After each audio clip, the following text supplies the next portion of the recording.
Hey everyone, welcome back. In this video tutorial, we're going to learn what a while loop is in coding, as well as an if-else statement. So let's go ahead and get started.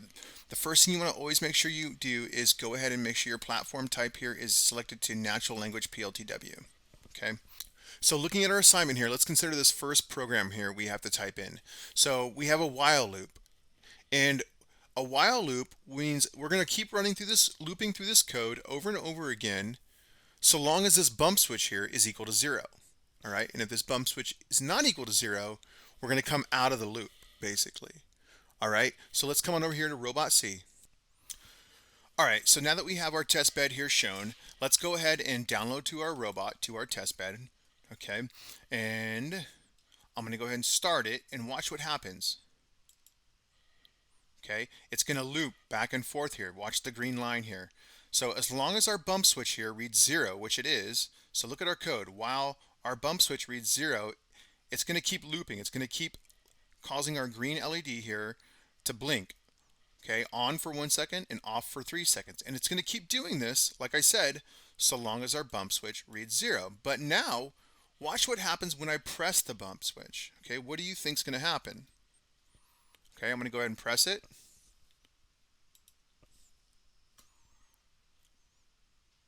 Okay, and notice our code stops. We are now out of our loop. All right, I'm going to go ahead and X out of here. Now execute and create your own code that involves a while loop. Your code should involve a limit switch in motors, a limit switch, not a bump switch, in motors so that they start and stop with a wait time of 3 seconds. All right, so let's come back over to here to RobotC. All right, I have my code here set up with a limit switch, all right, and a start motor. Okay, so both motors will start, port 2 and port 3, and then one will spin clockwise and one will spin counterclockwise, and then it's going to wait 3 seconds and it's going to stop, and it will keep doing this. It should loop. Let's go ahead and select start. Okay, so both our wheels are going to spin for 3 seconds and stop, and it's going to keep doing this in the while loop. But notice, when I select my limit switch, watch what happens. It should come out of the loop, and it does.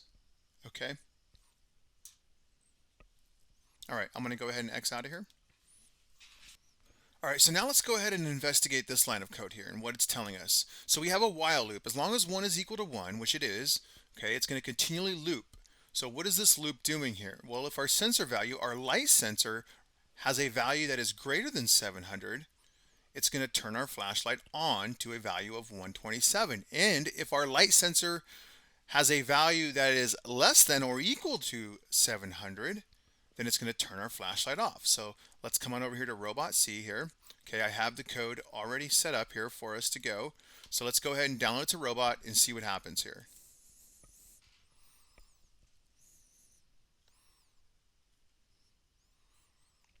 All right, I'm going to go ahead and start it. Okay, so notice the green bar here. It's checking for our sensor value here. And watch what happens once I cover up my light sensor. Okay, I took my finger off. I put my finger back over it. Okay, so, and look at my VEX flashlight in my debugger. It's going to 127, it's going off. And then let's come over here to our sensors here. Okay, let's look at our light sensor here. It has a value of 300, so it's, okay, less than 700. Now I'm going to cover it. Watch what happens. It goes up to over 700. Okay, and my flashlight comes on. Okay, so once again, I take my finger off. My light sensor value goes down below 700. Okay, and my flashlight goes off. I put my finger over the light sensor. My light sensor value goes, okay, greater than 700, and my flashlight comes on. Okay. All right, I'm going to go ahead and X out of here.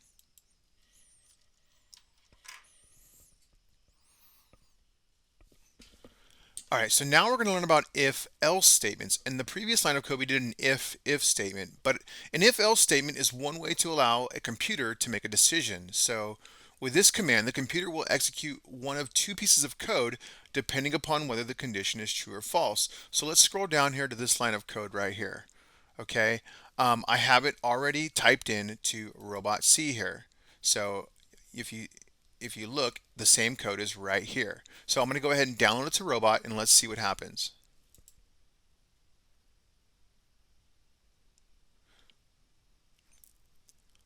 I'm going to select Start. So what this line of code is essentially saying here, while 1 is 1, it's going to loop. It's going to keep looping here, and that's evident by this green line right here, okay? So it's looping on this else statement. But if the sensor value bump switch is equal to 1, this green line should bump up here to the start motor, okay? And notice my bump switch value down here. So let's go ahead and do that. I'm going to go ahead and press the bump switch and make any observations here. Okay, look at the green line. Now watch what happens when I release the bump switch. Okay, it goes to the else portion of the code. And if I push the bump switch, it goes to the if portion of the code. Okay, because my bump switch value is equal to 1, I'm on the if portion of the code. And when I release the bump switch, it's at 0, and I go to the else portion of the code. All right, I'm going to go ahead and stop this. So moving on with our assignment, now let's look at our next procedure task. So here for procedure task 21, it tells us to create this sequence of coding here. So what we have is a while loop. As long as 1 is equal to 1, it's going to continually loop here. If sensor value, our sonar value is greater than 10, a distance of greater than 10 inches, it's going to start our right motor at a speed of 127. If it's not greater than 10, it's going to stop our motor. All right, so let's come on over back to RobotC now. I have this code here. Let's go ahead and download a robot and watch what happens. I'm going to go ahead and start my code and look at our value. Before I start it, look at our value. It's greater than 10 here. So what should happen? Well, it should start our motor immediately once I start our code. Let's see what happens. Okay, now I'm going to place my hand over it and I'm going to move it down slowly until I get below 10 inches. Okay, so here I'm below 10 inches. My sonar value is reading 3 if you look at my debugger window here. Okay, now I'm going to move it back up, or I'm just going to move my hand away. Anticipate, what do you think is going to happen? Okay, I'm going to put my hand back over it. What do you think is going to happen? All right. Okay, I'm going to go ahead and stop my code and X out of here. All right, so now we need to write a program, okay, that programs the cortex so that when the limit switch is pressed, the flashlight should turn on when it is dark in the room, aka the sensor is blocked, and off when it is bright in the room, aka the sensor is not blocked. All right, so it's your job now to write a code and fill in these conditions here to make this thing work. All right, but let's go now and look at RobotC, all right, and look at my sample program here.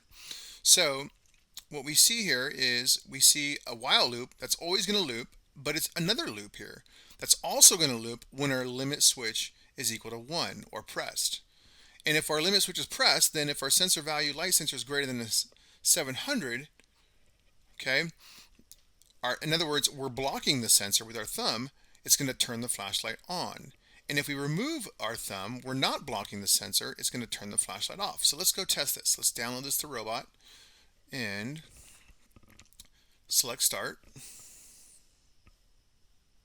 So take a look at our light sensor here. It's not greater than 700. So predict what's going to happen when we start our code. Should the light be on or off? Think about it now. Okay. I'm going to go ahead and start it. Okay. So if you're looking over here at the test bed, all right, so I'm going to press the limit switch and watch what happens. Okay, our loop starts, but notice the flashlight is off. Our loop is in the off position where our flashlight is not on. Now I'm going to cover up the light sensor and see what happens. Okay, so you can see what's going on here. Now our loop is in the if position. All right, now I'm going to remove my finger from the light sensor. I'm not going to cover it up. And now our flashlight goes off. But notice I'm also pressing the limit switch at the same time. All right. So once again, if I cover up the light sensor with the finger, my light comes on, okay, and it loops. And I can just keep doing this because we're in a loop, which is pretty cool. All right. Hopefully that makes sense to you. I'm going to go ahead now and stop the program and X out of here. All right, so moving on, the next thing we want to look at here is a while loop with a timer. So if we look at this code right here, we're going to clear our timer, we're going to put a while loop here, and we're going to put a time here for 20,000 milliseconds, all right, which is equal to what? 20 seconds. So our program here is going to loop for 20 seconds. So it's going to turn the LED on green for 2 seconds, and it's going to turn it off for 2 seconds. So essentially, our green LED is going to blink for 20 seconds. So let's come on over here to our RobotC. All right, I'm going to download a robot. Let's see what happens here. Okay, I'm going to go ahead and start it. So it should turn on for 2 seconds and turn off for 2 seconds. Once again, turn on for 2 seconds and turn off for 2 seconds. And it's going to loop and do this for a total of 20 seconds. All right, well, we're not going to wait 20 seconds. I'm going to go ahead and stop this. Okay, and X out of here. All right, so moving on. All right, the next thing I'm going to do is make a motor spin as long as the bump switch is being held down. Its direction depends on whether the person is within 20 centimeters of the ultrasonic sensor or sonar. If the button is released, the behavior will repeat if it is pressed again. So we're going to need 2 while loops here. So let's come on over here to RobotC. Okay, the first thing you want to do is go to Motors and Sensors Setup, set your sonar here, and make sure it says centimeters. Mine's already on centimeters, so I'm going to hit cancel. All right, so now let's look at our code. So we have a while loop that's going to repeat forever, and then we have a second while loop. So whatever we put within these brackets here, it's going to loop so long as our sensor value bump switch is equal to 1. Okay, so whatever we put in these brackets right here, it's going to loop. Outside of these brackets, okay, it's going to be in that first while loop, stop motor, which is what we want. We want the motors to stop once we release the bump switch. So let's go ahead and download this to Robot and see what happens.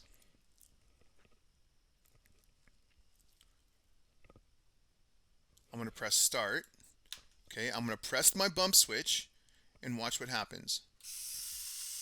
Now, okay, I'm going to put my hand over my sonar sensor and notice as I get closer, the motor reverses directions. I'm going to remove my hand now, okay? And if I did everything right, if I release the bump switch, the motor should stop. And why did it stop? Well, looking here at RobotC, it's because this stop motor here is not in my bump switch while loop. It's outside of it, all right? So I'm going to go ahead and stop it, okay? And go ahead and X out of here. All right, so now let's look at part B here. We're going to make the servo position itself to the left or right, depending upon whether the line follower is covered by your hand. So once again, let's come on over to RobotC. Okay, so we have a while loop. It's going to kind of loop in this. So all we need here is a simple if-else statement. If the sensor value line follower is less than 2000, it's going to set servo to minus 127. If it's not less than 2000, it's going to set servo to position positive 127. So let's go ahead and download the robot and see what this does.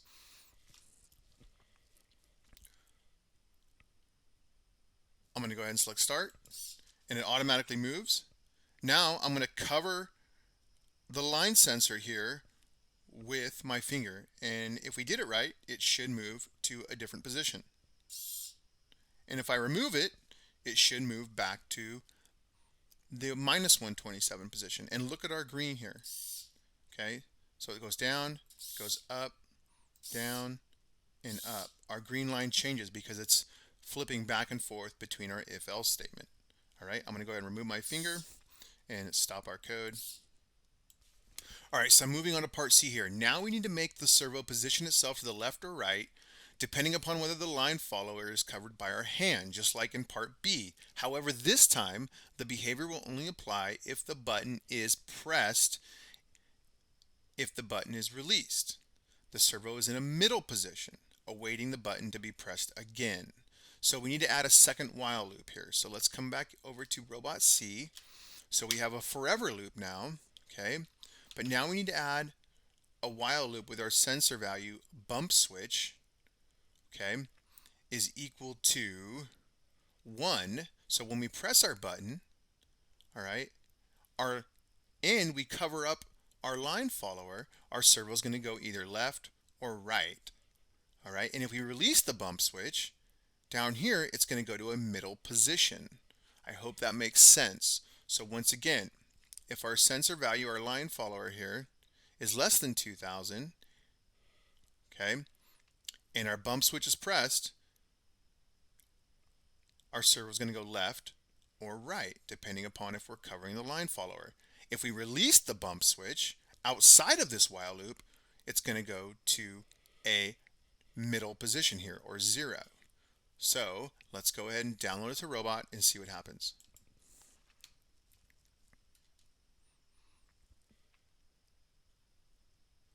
So I'm going to go ahead and start it. Okay, I'm going to press the bump switch. Okay, and it should move right. And if I cover my line follower, it should move left. And if I release my finger, okay, it should move right. And predict what's going to happen now if I release the bump switch. It should go to a middle position. And it does. So once again, I'm going to press the bump switch now. It should go right. I'm going to cover it. Goes left. I'm going to remove my finger. Goes right, left. And if I release the bump switch, it should go to a middle position. And it does. All right, I'm going to go ahead and stop this and X out of here, and we'll move on to their last part. All right, now for part D here, and after this we're done. But first we need to do part D. So for part D, we need to make one motor spin whenever a button is pressed and a second motor spin whenever a limit switch is pressed. This behavior repeats indefinitely as the two actions are independent, and we need to make sure that these two behaviors do not conflict with one another. Okay, so coming on over here to RobotC, right here we see our program. So we basically have a while loop, and we have two if-else statements. So if sensor value bump switch is equal to 1, it's going to start our motor, else stop our motor. So if we release our bump switch, it's going to stop our motor. If we press our bump switch, it's going to start our motor, our right motor. And over here we have a limit switch. Okay, so for our limit switch, it's the same thing, right? If our limit switch is pressed, we're going to start our motor, and if our limit switch isn't pressed, we're going to stop our motor. So let's download the robot, okay, and see how this works. So I'm going to go ahead and start it, and if I press my bump switch, okay, my motor grows, all right, and if I release it, it stops.